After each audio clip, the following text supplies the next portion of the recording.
ఇది వరకు నేను చూసినప్పుడు మా అమ్మ లేకపోతే నానమ్మలు వాళ్ళందరూ నెయ్యో లేకపోతే మోస్ట్ ఆఫ్ ద టైం ఏదన్నా ఒక బయట వస్తువు కొనుక్కుంటే వ్యాజ్లైన్ కొనుక్కునేవాళ్ళు.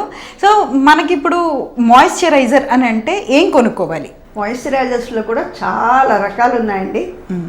దాంట్లో ఉన్న ఇంగ్రీడియంట్స్ని బట్టి దాని మాయిశ్చర్ క్వాలిటీ అండ్ క్వాంటిటీ ఉంటుందన్నమాట. గ్లిసరిన్, ప్రొపిలిన్ గ్లైకాల్ అని ఇలా రకరకాల ఇంగ్రీడియంట్స్ ఉంటాయి అందులో. చాలా బటర్స్, షియా బటర్స్ అని, ఈ బటర్ అని, ఆ బటర్ అని, చాలా బటర్స్ అని కలిసి ఉంటాయి. మాయిశ్చర్స్లో కూడా lotion based, okay, gel based, cream based, ointment based, ఇన్ని ఉన్నాయి మాయిశ్చరైజింగ్ లోషన్స్లో.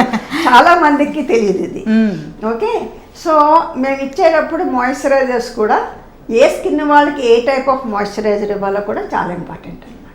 ఆయిలీ స్కిన్ వాళ్ళు ఉన్నారనుకోండి, వాళ్ళకి ఓన్లీ లోషన్ బేస్డ్ మాయిశ్చరైజర్. అంటే లోషన్ బేస్డ్ అంటే బేసిక్గా ఏంటంటే దాంట్లో వాటర్ కంటెంట్ ఎక్కువ ఉంటుంది, ఆయిల్ కంటెంట్ తక్కువ ఉంటుంది.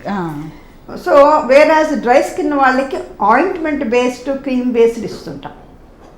అలాగే కొన్ని ఏరియాస్ బాడీ మీద, ఇప్పుడు సంకల్లో అనుకోండి, యాక్సిల్లాలో అనుకోండి, గ్రాయిన్ ఏరియాస్లో అనుకోండి, అలాంటి చోట క్రీమ్ ఆయింట్మెంట్ చాలా డిస్కంఫర్ట్ ఉంటుంది. సో యూజువల్గా లోషన్ బేస్డ్ ఇస్తాం. స్కాల్ప్ ఉందనుకోండి, దానికి కూడా లోషన్ బేస్డ్. అలాగా there a lot of variation from site to site. Skin type గురించి, డిఫరెంట్ స్కిన్స్ అయితే డిఫరెంట్ లోషన్స్ ఇవ్వాలి, డిఫరెంట్ క్రీమ్స్ ఇవ్వాలి. అలాగే depending upon the site, scalp అని ఇలాగని డిపెండింగ్ అపాన్ ద సైట్స్ని బట్టి కూడా మేము ఈ మాయిశ్చరైజింగ్ లోషన్స్ ఇస్తుంటాం.